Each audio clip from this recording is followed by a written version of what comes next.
What we've seen through our experience, years of finding remote workers and VAs, is that a really great background to have is a combination of corporate background and small company background. The combination of both types of experience, we've seen 75% of the time have given us superstars. If you can find people with a good corporate and remote work background, then that would be very, very likely that you found a superstar there. If you can't find that person and the person has come purely from corporate and is making a career shift into remote work, that isn't a bad thing. The potential of that person could be very high.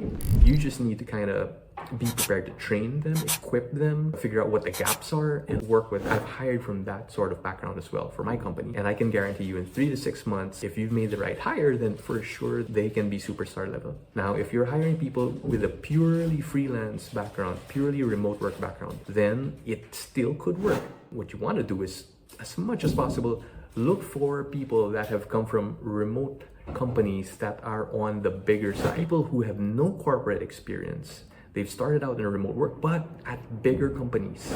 Companies with maybe 100, 200 employees. So that's purely remote work, but it's still kind of corporate because they're a little bit of bigger companies. So for me, if you're seeing people with purely remote work or freelance background, that sort of background works better. There's exceptions always. Just be aware of what's lacking and what needs to be developed in the folks that you're hiring. They've got both corporate and small company background. That is a very good formula for finding superstar.